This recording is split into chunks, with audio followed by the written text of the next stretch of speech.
Hello and good afternoon, friends. Welcome to the CEC Edused Live Lecture. Dear friends, as you know that from time to time we talk on different topics on different subjects so that it becomes easier for you to study your course material as well as it becomes easier for you to grab the maximum knowledge at one time. Dear friends, in this session today we are going to talk on a very interesting topic, and the topic today is the Indian Ocean Rim and India's maritime geopolitics. For this discussion, dear friends, we have again with us in our studios Dr. Ambrish Dhaka. Dr. Ambrish Dhaka is Associate Professor in School of International Studies, Jawaharlal Nehru University. So, dear friends, let's welcome our guest, Dr. Ambrish Dhaka, and under his able guidance, let's try to understand more and more about this topic. Hello, sir. Welcome to the Edused Lecture. Thank you, Geetika. Today, I am going to deliver a discourse on, again, a very interesting and engaging theme, the Indian Ocean Rim, and how India's maritime geopolitical interest can be outlaid, the vision, the visualization as India as a rising power. It is incumbent upon us to see into that how India can bring in the very wide array of interest into its geopolitical framework so far as the maritime interests are concerned in the Indian Ocean region. And if we look into the overall backdrop of this argument, then I would like to draw your attention to the history of the maritime records, which tell us about the rich repository and the legacy of the India's maritime linkages in the Indian Ocean region.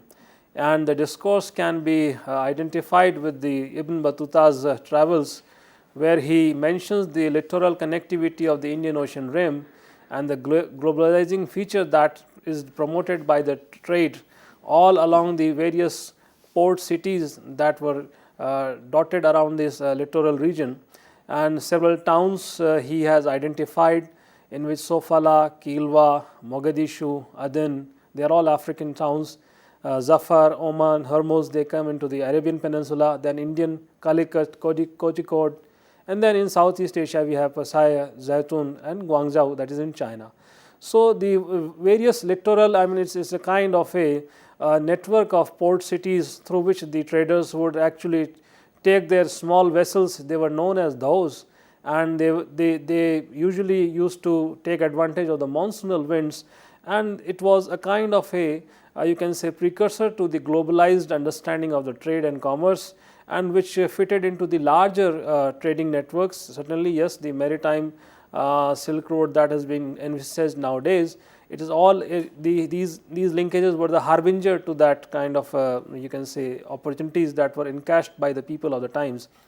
So, the Indian Ocean is not a simple you can say a juxtaposition to the Eurasian landmass, but it is actually a region where there has been the networks which were more important because there was really nothing to be territorialized.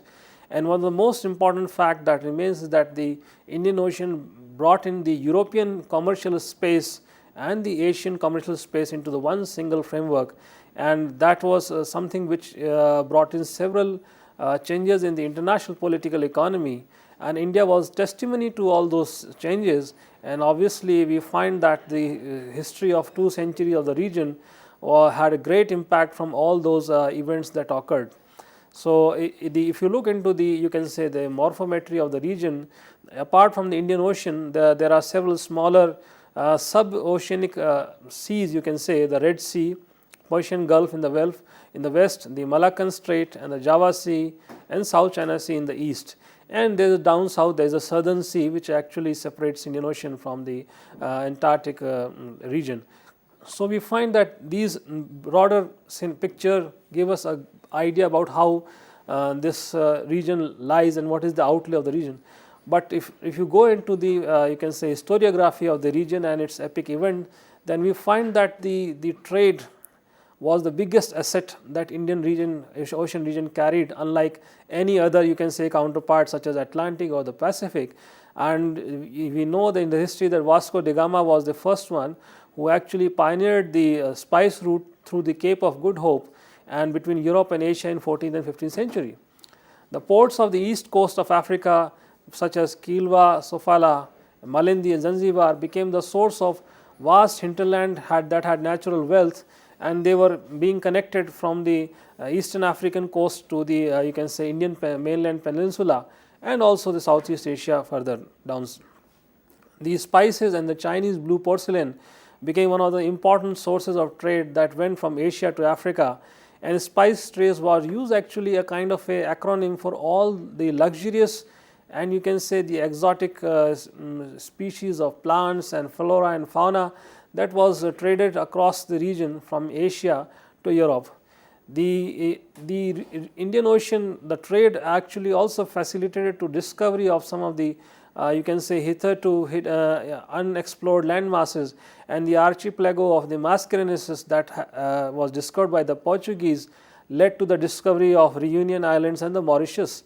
In fact, Captain Diego Pereira was the one who discovered Mauritius in 1505 and 12, and later on this Portuguese exploration and their navigation skills further reduced the monopoly of the you can say the landward trade that happened from Asia to Europe. So, if you look into this landward trade, it started from India and it went to Arabian Peninsula. From there it was actually the maritime component ended, and the landward the caravans of the camels would take all these goods to via Turkey to the Europe. But the maritime component that was so efficiently capitalized by the Portuguese that both the Turco-Arab monopoly and the cities like Venice and Genoa were literally debilitated in their strength and their attraction against this efficient trade. The various trading ports and the information about these trading sea lines and the routes was kept such a guarded secret that if there is a possibility of you can say divulging them, it invited death penalty among the Portuguese. So, we can say that Indian Ocean in one sense is a cradle of the mercantile capitalism, and this brought into the conquest of among the you can say the rising economies, and as a part of the you can say consequence of the industrial revolution and the steam engine, we had this you can say the various trading houses who were looking for new areas, trying to venture into the new parts of the world, and the Portuguese were soon challenged by the Dutch because of their European rivalry, where the Spanish rulers who were actually favoring the Portuguese naval men, they were not allowing Dutch the kind of a space they wanted. So, the Captain Othman, the one who actually occupied Mauritius, and in fact the island, the name Mauritius was given after the Dutch Prince Mauritius from the House of Orange. We find that they later on almost captured the whole of the Southeast Asian spice trade, and the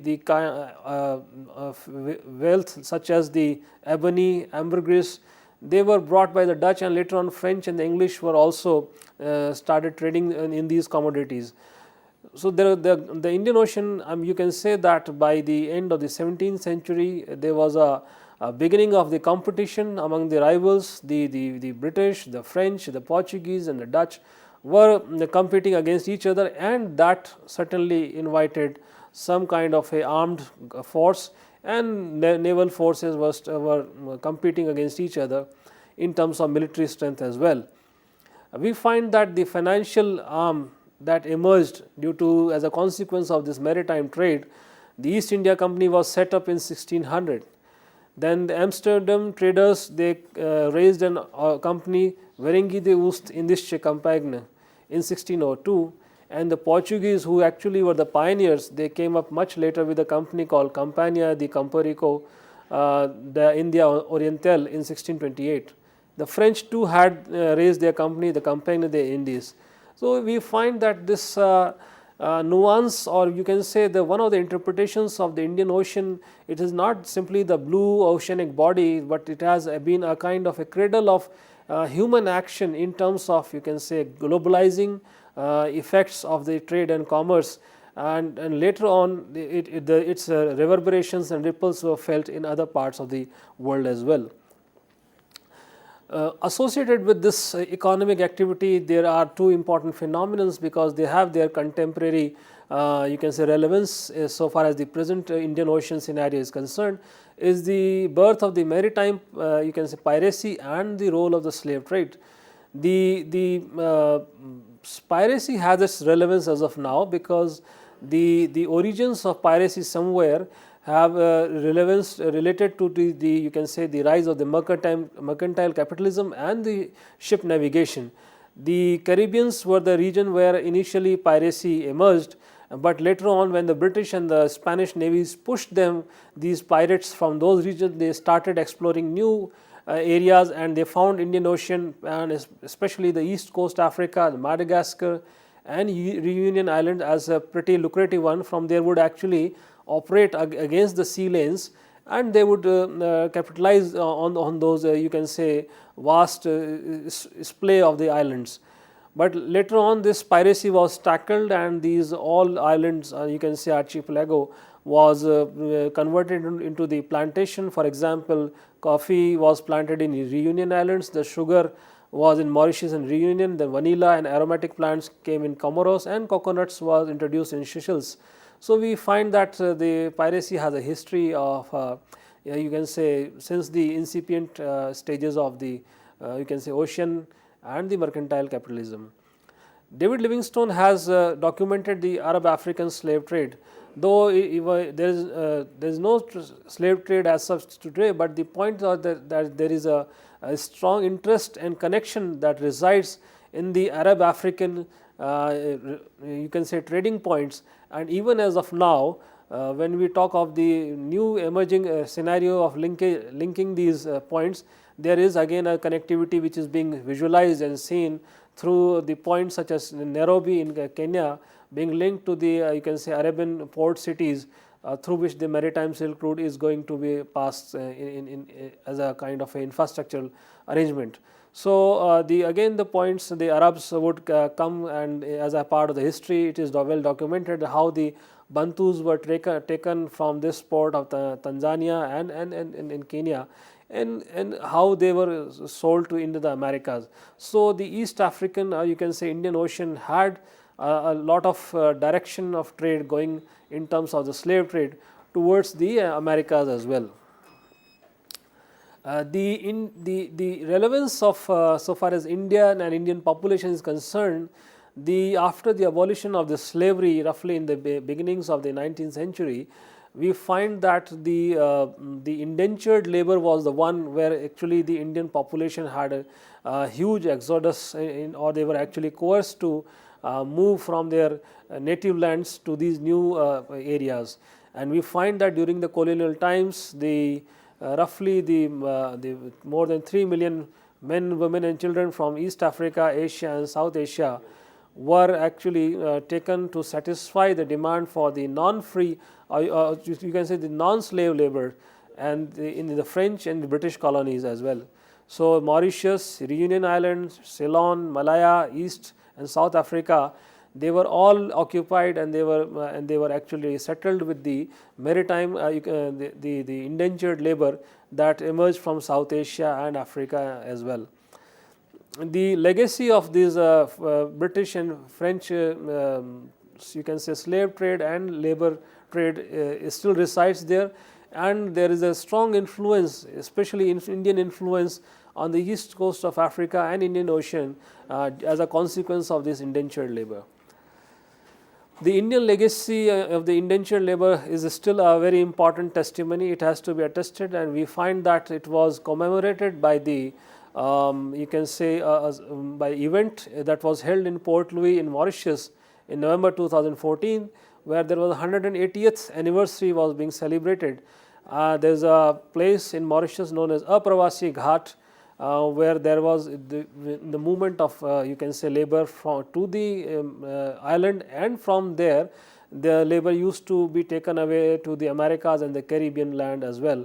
So, this huge, I mean this has a strong emotive connecting point so far as India's mainland and these islands in Indian Ocean are concerned, and they have their you can say social capital which definitely helps India's presence in the region as well. So, if you look into the history of the modern Mauritius, we find that labor was taken from Bihar and Uttar Pradesh, and they were settled there. They used to pass through this point known as Apravasi Ghat, and from there to the sugar plantations, not only in the region but also in the Americas, such as Guyana, Suriname, where this labor used to move. They were taken away by the colonial masters.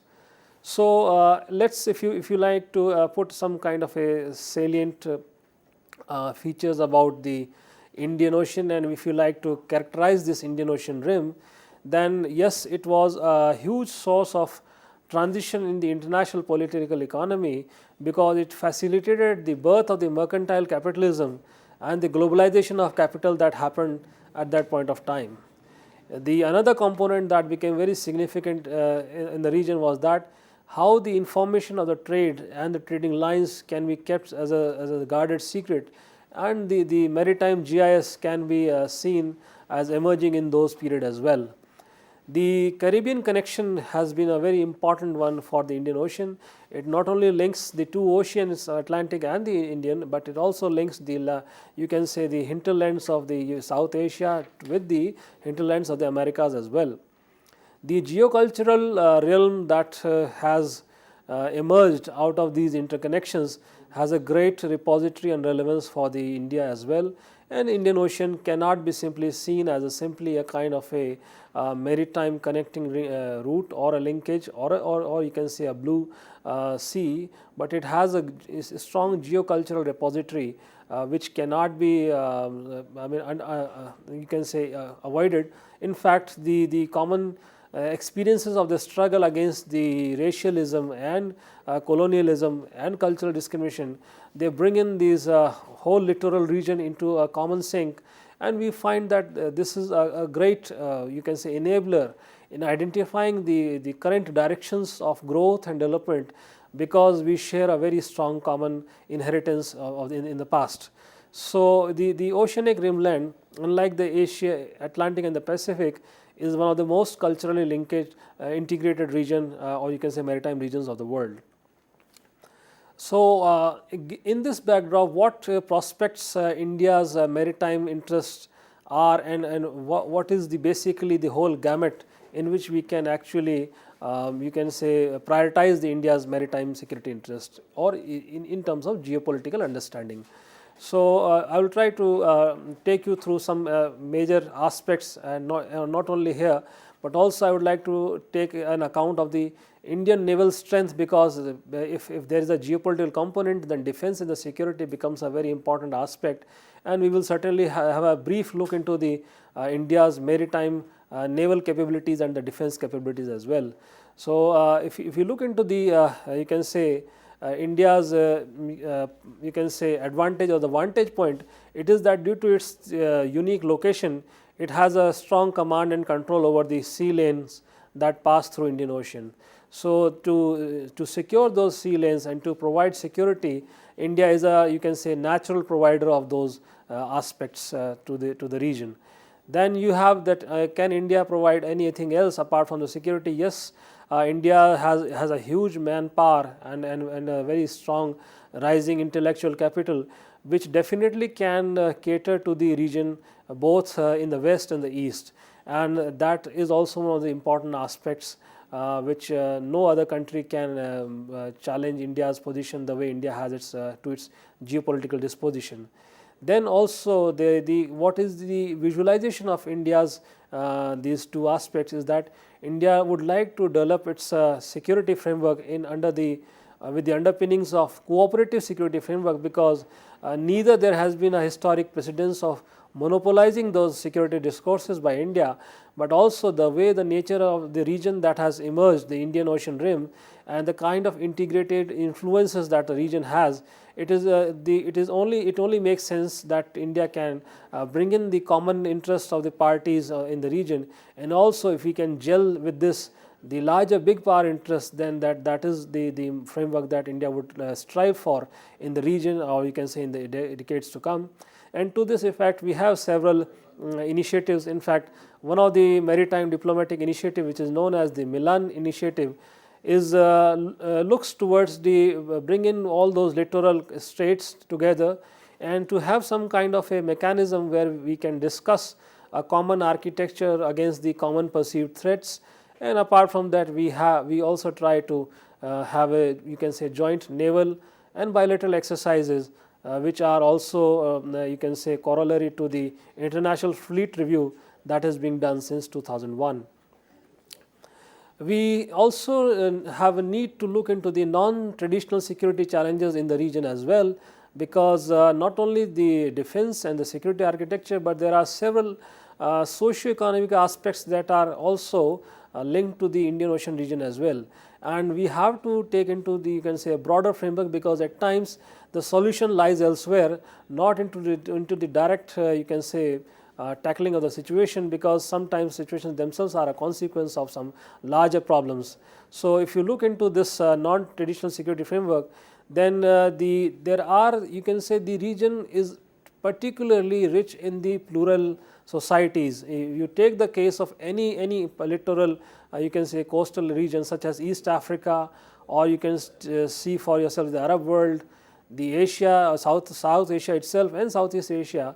So, the diversity among the social groups is so high that the states have been obviously feeling the heat of, or you can say, the competing aspirations, and at times that gets explosion, and at times so it destabilizes both the state and the littoral region as well. So, India being a vibrant democracy, India as a kind of a beacon to many of those littoral states, how plurality can be handled and what are the experiences, that kind of experience we have in the past. In fact, we bring in, or we owe a lot of responsibility in order to what you call to have a non-conventional approach towards all those challenges. Then we have also demonstrated our capabilities through our you can say naval responses in the events such as tsunami that happened, and both the cities of Aceh in Indonesia and Phuket in Thailand felt they had a severe loss. So, India's maritime capabilities were also appreciated at that point of time also, and Sri Lanka and Maldives too demanded help, and India was the first one to reach to these regions as well. So, the kind of a, you can say, the capabilities India inherits, and the kind of a response mechanism that we have developed over a period of time, brings us India as a natural leader in terms of, you can say, situations of you can say calamities as well. Then there is also, you can say, the amicable rights of the fishing communities, because you know the littoral communities have been for you can say centuries and for you can say thousands of years have been fishing in the region. And now the growing sophisticated technology of trawlers and the way they have ventured into the Indian Ocean region, this has created a kind of a competition between the traditional shipping rights and this mechanized shipping, which is a very much commercial activity. And we find that these conflicts somewhere also bring in India's unique role in actually safeguarding these interests. So, whether it's a United Nations forum or any other forum where these rights have to be discussed, there is a need for to India to take a leadership with all these littoral states, and to make a case for the traditional communities and their shipping rights.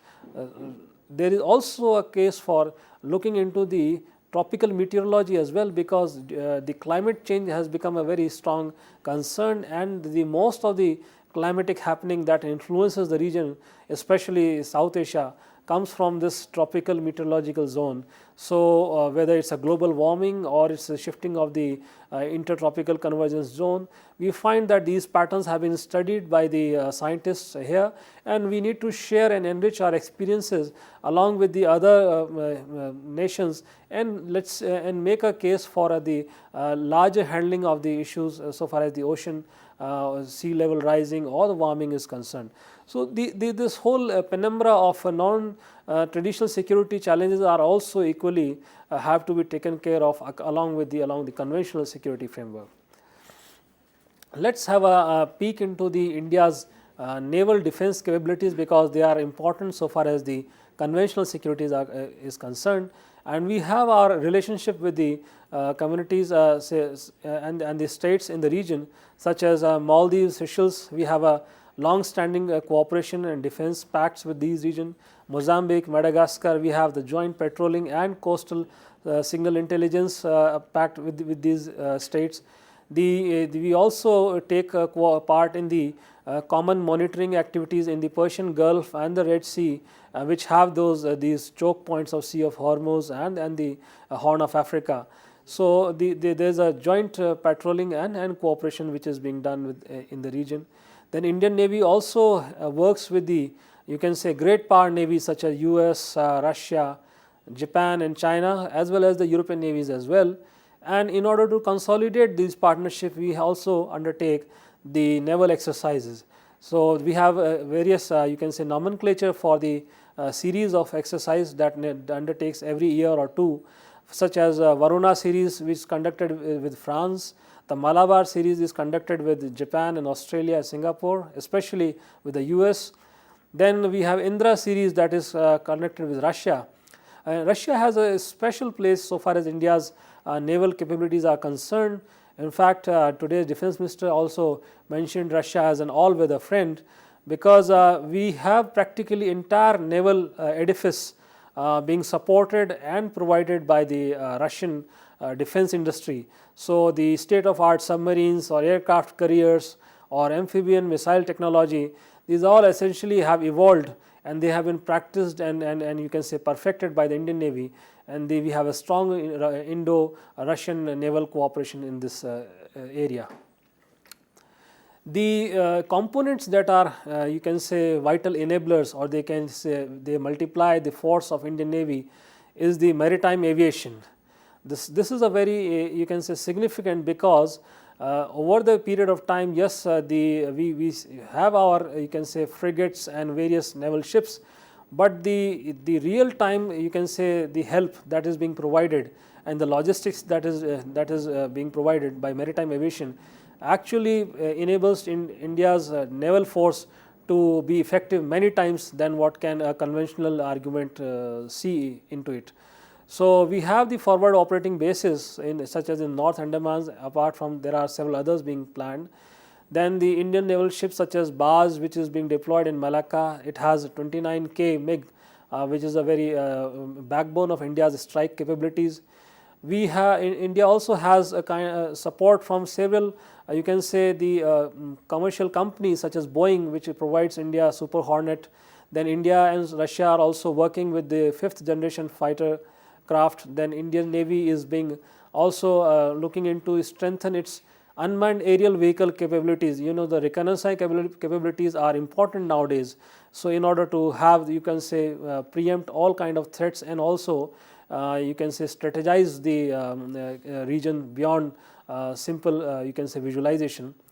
Then we also have the training part of it, which is now that Kiran fleet is now very old.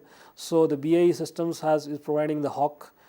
One of the most interesting you can say defense equipment, or you can say aviation, are the Kamov helicopters. These are very you can say unique helicopters in their own sense, because they have the reflexive rotatory system placed at one point, and this Kamov pedigree is one of the strongest line of you can say India's naval aviation. They have the anti-submarine you can say perception capabilities, and now several private Indian companies are also joining hands with the in order to enable India's naval capabilities. And the Sikorsky helicopter is now being developed by Tata Advanced Systems Limited along with its foreign partners. So the Falcon from Dassault in France is also trying to provide India some you can say medium range maritime reconnaissance capabilities. And apart from that, the Japanese government is also into the you can say negotiations with for provisions for the U-2 amphibian aircraft. So you can say that this whole prioritizing of India's maritime aviation is a long-term project, and that will actually make India a real deep sea you can say blue water navy. The second most important, you can say, interesting component India's Navy is the defense, the naval aircraft carriers. The aircraft carrier is one of the most difficult, you can say, aspect of development, because globally only very few countries have really looked into as a requirement. And we had initially INS Virat, which is almost now 60 years old craft, and it is soon is going to be decommissioned. Apart from that, we have you can say Admiral Gorbachev, which we have recently received from Russia, and it is now actually coined the INS Vikramaditya. It is a 44,000 ton displacement craft. But India is now looking into the production of these aircraft carriers, and in fact in total 5 are scheduled to be produced, out of which INS Vikrant is already into the you can say commissioning stage. Another one is the INS Vishal, which is a 65,000 ton displacement craft, and it's a 300-meter length craft. So, in fact, if anything it has to do with Make in India program, then yes, really the aircraft carriers can be the beacon of Make in India program of the present government, because they are very costly, and but they are the huge enablers in terms of the morale, the status and the prestige that these naval aircraft carriers carry. And India is also looking towards the US for acquiring technology, because the US has almost 90,000 plus tonnage aircraft carriers, which are mammoth in a sense, and India would like to at one stage produce one such carrier as an indigenous. The Mazgaon dockyard and Visakhapatnam port, they both are engaged in actually the production and the various facilities for the naval ships and productions is concerned.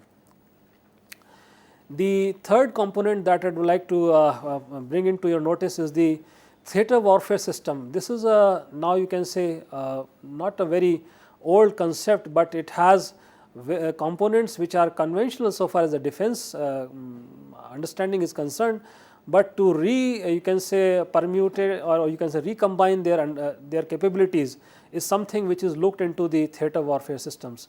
Actually, the theatre warfare system means that if you have, you can say, sea surface strike capabilities, and you have subsurface, you can say water, you can say submarine strike capabilities, and you have the maritime aviation strike capabilities, the idea is that not to look them as an individual independent components, but to strategize them into one single action format, where these all three capabilities can be put into a single operational mold and have a desired result. And this is a very sophisticated exercise, and for the first time the Indian Navy had this theatre level readiness and operational exercise TROPEX 2015 conducted in February, where all the three components of surface, subsurface and aviation, they joined nearly 50 ships and 70 aircrafts took part in the exercise. And in fact, the fourth component that is also now being introduced is the satellite component, because India has its defense satellite Rukmini, which provided the logistics to all the three components on the terrestrial region. And if these exercises are necessary, because the growing sophistication in the warfare and the practices demand that you have to innovate and you have to improvise constantly in looking into all those you can say newer ideas and innovation. The topping on the ice was that both the INS Vikramaditya, Virat and the nuclear submarine INS Chakra, they also took part, because they are also you can say the big elements which have to be figured into, and the BrahMos missile system that was tested in the situation. So, in order to have a maximum efficacy in any untoward situation, these kind of exercises are very important. Yes, the land warfare systems introduced very early this theatre warfare systems, but to introduce a theatre warfare system in maritime situation, it has been a new experiment in India, is actually among the leaders in looking into those aspects. The component that concerns us among all this is that the naval hardware is a very important part, and we have Russia as a very reliable partner in providing the naval capabilities since the Soviet times. In fact, the leasing of the nuclear submarines has been a regular practice since the Soviet times, and the training of the Indian Marines both in St. Petersburg and Goa makes a very unique defense cooperation so far as the naval unit, or you can say this wing, is concerned. We also have been leasing this Akula class nuclear power attack submarines from Russia, and Akula class 2 is also being now given. It has a nuclear capabilities and also can carry at least up to 28 cruise missiles. The new partner that has emerged over the period has been the Israel, and Israeli weapon systems have been particularly suitable to India's naval carriers, and we have Barak 1 anti-missile systems put into Delhi class destroyers, as well as we have the Supra Dobra Mk2 fast attack naval craft also for the low intensity maritime operations. So the diversification is also important, as well as looking into the newer needs, and we find that India is actually actively engaged in finding new partners and new proposals in the areas concerned. The whole rationale of looking into the defense capabilities emerges from several events in the past, and one of the most important you can say signifier was the Mumbai attack in 2008, and it actually was a wake up call for the Indian naval establishment, and to rejig our doctrine that how we should have we should look into the what you call various calibrations in our overall defense architecture so far as the maritime security interests are concerned, because threat levels may be from very low intensity to very high intensity, and this whole flexibility in operations need to be placed in there. So we have this 4 joint operations command in Mumbai, Visakhapatnam, Kochi, Port Blair, and apart from that there are the deep sea security exercises being conducted with the Coast Guard. So this is a very important aspect to look into. Then we have to develop our maritime security paradigm to look into the various propensity of you can say conflicts that flare up over a period of time, such as guerrilla warfare, insurgents, or small vessel attacks. They can also be because they were given the volatility, and it is not always that the nation concerned is a source for the threat. The threat may also emerge from the third party, which really does not intend to have any belligerent relations, but due to their own logistics they may have their you can say they can inflict the collateral damage to the Indian interest. Then we have this again the aircraft carrier program, also the Russian armament including the Kamov helicopter. So overall the strength of the Indian Navy stands around 60,000 plus personnel, and we have 16 SSK series submarines and 8 DDG destroyers. They bring in the whole idea of how to look into the you can say the maritime strategy as a component of the overall India's national security, apart from the land and the air security component. The history of the maritime operations is worth notable. We can take a look into how India's Navy's capabilities have developed over a period of time. One of the first earlier operations were undertaken, that was the Operation Vijay in 1961, when the Goa was liberated from the Portuguese control. INS Beas and INS Betwa took part into the liberation, and it has a huge morale booster impact for the littoral East African countries are concerned, because Africa had still under the we can say several regimes which were basically commanded, controlled by the European states, and yes, South Africa had a huge you can say that apartheid regime. So this Goa liberation of Goa was a very not only in terms of territorial gains, but it had a huge message to the colonial world that liberation of colonies is an impending task. It cannot be stopped at any stage. Then the next stage in which the Indian Navy had actually very remarkable performance was the Indian in 1965 battle, the Operation Trident and Python, that was in 1971 Bangladesh war. In both these two events, we find that Indian Navy almost encircled the Makran coast, and they had a very sizable presence against the Karachi base, which had an influence in terms of you can say pushing or you can say pressing the adversary to make some concessions. And in fact, the maritime infrastructure in Karachi was actually struck in these operations as well. The Navy Day is commemorated on December 4, that because of these successes as well. The Operation Cactus is that was commanded and conducted in 1988 to avert the coup in Maldives, which was sponsored by mercenaries that came all from Sri Lanka, and the INS Betwa and INS Godavari, they took part into it. Then in the Kargil war also, there are almost at least 30 naval ships. They were parked in the vicinity of Karachi, and they had an influence and impact on Pakistan in order to make an early retreat from the high posts. And Operation Parakram in 2002 also saw Indian Navy in action. Apart from these military action, we have, you can say, the military action during the peace times, and the peacetime operations are conducted in order to have some kind of, you can say, acquaintance with the region and to make consolidated gains with the partners. And we have this, you can say, IBSA MAR 2010, which has India, Brazil and South Africa as a kind of a combined maritime exercise, in which the Brazilian ships and South African naval ships took part, and the port of call in Mauritius and in Seychelles was conducted, and Mozambique and as well. Then we have this GMEX 12, that is the Japan-India maritime exercise, which was done in 2012 in order to celebrate the 60 years of India and Japan's diplomatic relations, in which the INS Rana, INS Shivalik, Karmuk and Shakti took part. The notable ones of recent has been Operation Rahat, which was conducted recently in April 2015, wherein nearly 5,000 people were evacuated from Yemen, and Indian diaspora was rescued from the region. This had a huge again impact on India's, you can say, message to the India's maritime capabilities that have been delivered to the effect in the region as well.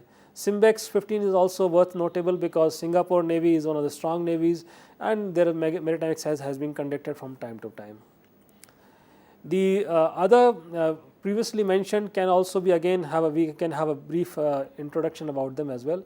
The Malabar exercise, which is done with the US regularly, first it was conducted in 1992, and since then in 2002 onwards it has been regularly being conducted.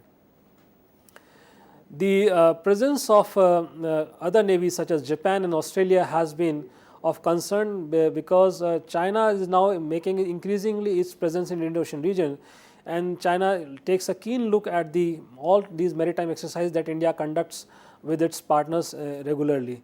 So at one point of time, China has also tried to you can say put a kind of a situation or scenario where China blamed the India and the partners such as Australia and Japan for creating a kind of a security axis against the Chinese interests. But this is far from truth, and there has been a history of maritime cooperation between India and these powers. Then India has also been now conducting the International Fleet Review, and the most recent one is supposed to be conducted in February 2016, in which more than nearly 80 countries have been invited, and China has also been invited. Pakistan was also invited, but the response has not been favorable so far.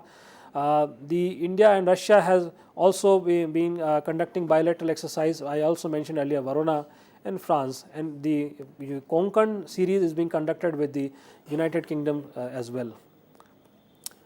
The littoral navies, which are you can say also important because India has to have a long standing cooperation with these navies as well. So India's you can say naval ships INS Delhi and INS Trishul visited Qatar and had a month-long exercise with them in September 2015. Then they had a joint operation of the Somalia coast, because we know that there is a whole lot of piracy emerging from that region. Then there is a defense cooperation also for training and maritime information sharing between Qatar and India. Then India and Iran also conducted the maritime operation, or you can say 1 month long exercise in August 2015, where Iranian destroyers Shah Balan and Al Burz took part.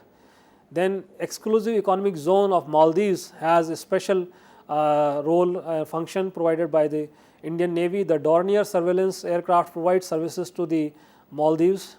Then INS Mumbai, Talwar and Deepak also visited the Tanzanian Navy and port of Dar es Salaam in October 2014.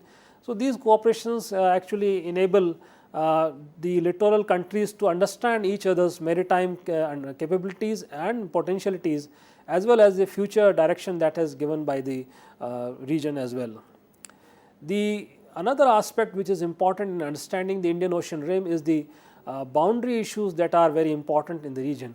And we find that India, Bangladesh had a boundary issue in Bay of Bengal, and the Hague Tribunal in July 2014 allocated out of total 25,000 square kilometers, nearly 19,000 square kilometers being given to Bangladesh, and the ownership of the South Talpatti Island has also been given. So, the legal issues are also there, and they have to be handled adeptly and acknowledged, and the international law of the seas have to be accepted in order to peacefully settle these issues. Then India and Sri Lanka also had a maritime issue. Although Kachaitu Island was voluntarily given to Sri Lanka, but its vicinity, the waters and the fishing rights in the region have been the bone of contention, and the Indian fishermen have often got into trouble with the Sri Lankan Navy. The effort has been always been made to resolve these disputes peacefully and without loss of life as well. The India-Pakistan issue has been one of the most you can say difficult one because of our whole gamut of relations. In the aftermath of the 1965 war, the Sir Creek channel, this tidal channel and its demarcation was there, and this issue was really seen as a kind of a to be prioritized, to be solved in a region. But this was not something which could come because of owing to the difference of perceptions. The India wanted demarcation according to the Thalweg principle, but the Pakistan wants that since this is not a navigable channel, then it has to be demarcated along the you can say the exclusive economic zones. So, this still is a pending area where we really have to look into this region. Then you have this India-Myanmar, although there is no boundary dispute, but the leasing of the Coco Islands by the Myanmar to China, and there is a signal corps being positioned there. This is also a cause of concern, and because there are also Indian companies engaged into the maritime oil and gas exploration, this issue becomes an important one. The India and Australia also have, you can say, one of the important cooperation in the region. Australia has been traditionally being passive player in the ocean because it is largely oriented towards the Pacific, or you can say West Pacific region, and China and Japan have been the much bigger partners for Australia. But of recent we find that India and Australia have really come up with some very sizable mechanisms of cooperation, and one of them is the Indian Ocean Rim Association. This IORA has the 20 member countries, and Australia is the chair of this association, and its first ministerial Blue Economy Conference was held in Mauritius in September 2015. The theme of this conference was enhancing blue economy cooperation for sustainable development. I think this is a timely theme because both India and Australia are looking towards the sustainable issues and the area of cooperation across the Indian Ocean Rim. If you look into the Southeast Asia, the cooperation with the Southeast Asian region has been of prime importance. In fact, India came up with the Look East policy, but just to make a point here, the history of India's maritime connection with Southeast Asia date back to Cholas and the Vijayanagara empires, and we find that India and ASEAN have a huge potential to develop relations across the Indian Ocean Rim, and there are several sub-regional forums such as BIMSTEC, Bay of Bengal Initiative, where the multi-sectoral technical economic cooperations are emerging. Just to have a brief recap of the India-Australia cooperation, this Indian Ocean Naval Symposium is one of the bodies where the littoral navies, especially Indian and Australia, are working for developing some mechanisms to handle the regional maritime security issues. Then there is the Indian Ocean Tuna Commission, in which India and Australia are looking for you can say safeguarding, or you can say coming up with a mechanism for the sustainable exploitation of the marine resources. Then there is a port state control also. There are several UN programs such as UNESCO's Intergovernmental Oceanic Commission, which is located in Perth. There is a Perth Regional Program Office where India and Australia are cooperating for the successful implementation of these programs. Then there's another very much important is the UN Office on Drug and Crime, which has a maritime crime program for the Horn of Africa and Indian Ocean region. So in both these programs, India and Australia are working together for developing the logistics and intergovernmental cooperation in order to handle the cases, because when the legal issue emerges, then the proper disposal and timely disposal of these issues and the confiscation of these small arms, drugs, and all these issues have to be dealt, and India and Australia are cooperating in this region as well. India has a very strong relation with the Persian Gulf, and India's Look West policy can be seen. Recently, our Prime Minister visited there, and we find that though the region has a traditional affinity towards Pakistan, but India's presence as a diaspora has a huge significance in the region, and the India's role and India's priority in the region can also be attested by this Operation Rahat, where India's naval ship INS Sumitra, Mumbai, Tarkash were involved in evacuation from the Yemen to the ports nearby in Djibouti, and India's capabilities were acknowledged by no less than 41 countries' nationals who were also involved and whom India rescued.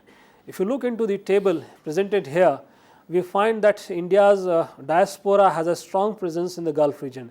Almost 23% of the population in Qatar is of Indian origin.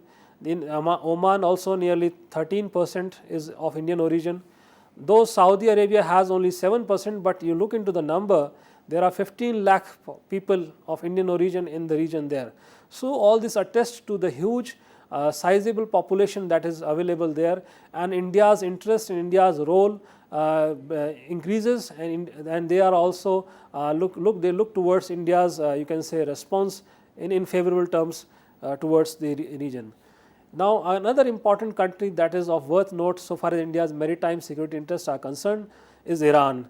Iran, after the post-nuclear deal, has suddenly gained importance because not only it has been historically a very vital supplier of the crude and liquefied natural gas, but also now the maritime component of the energy security is being addressed through several players in the region. I would like to mention one here is the South Asia Gas Enterprise Private Limited, SAGE, which is willing to lay down the seabed pipeline bypassing Pakistan's exclusive economic zone.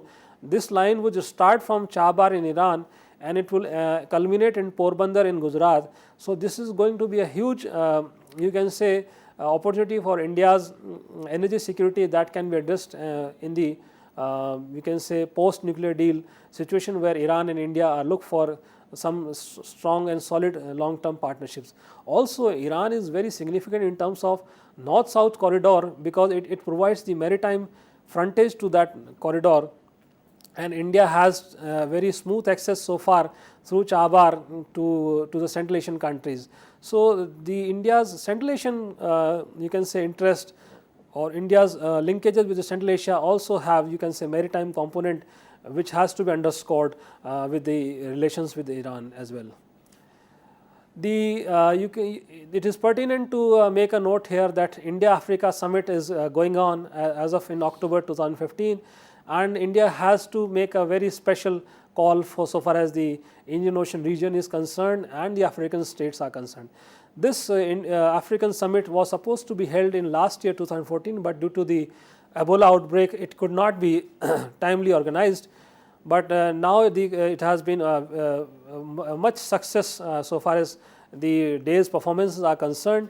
India has offered nearly 10 billion dollar soft loan, and also nearly 600 million are being offered in terms of grants and aids. The resources Africa figures prominently among the rising powers, for example China and India, but India has to have a very different view so far as the Africa is concerned. It is not only concerned about the rich natural resources, but there is a large repository of social cultural capital which integrates India with the region as well. Countries like Tanzania, Sudan, Mozambique, Kenya and Uganda no doubt figure into the you can say India's energy security radar. But India is also looking into the Indian Ocean integrated economic outlook as well, where the several projects are being envisaged, and in fact as of today nearly more than 100 plus development and capacity building projects are being run and monitored under the Indian aegis in 42 African countries. Worth mentioning is also the e-network for education and health, which is running in 48 countries so far as the region is concerned. If you look into the presence of the Indian diaspora in Africa, you can find that Kenya and Tanzania having very significant presence in the region, and Madagascar and Mauritius, no doubt, they also have a huge presence. So this also is a very natural facilitator if you look into the region as well.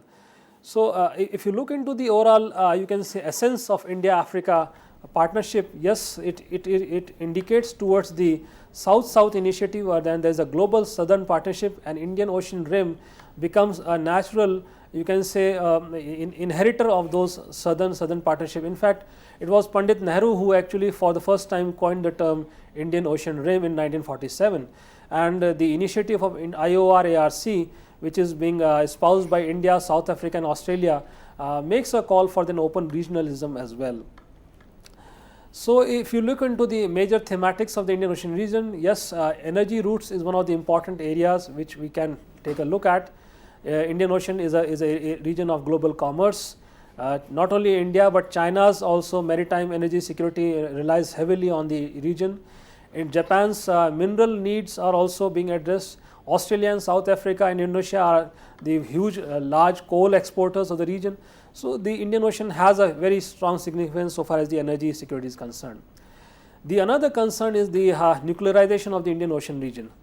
This specifically emanates from the regional security complex of South Asia, where India and Pakistan are actually looking into the, you can say, nuclear doctrines, but this is not going to restrain to the landward component. It will at some point of time gradually go into the maritime component, and this is the fear which both India and Pakistan should look into, that these nuclear capabilities in the maritime arena are a very different ball game, and it has to have some kind of restraint where the Indian Ocean region should be retained as a zone of peace by both the countries.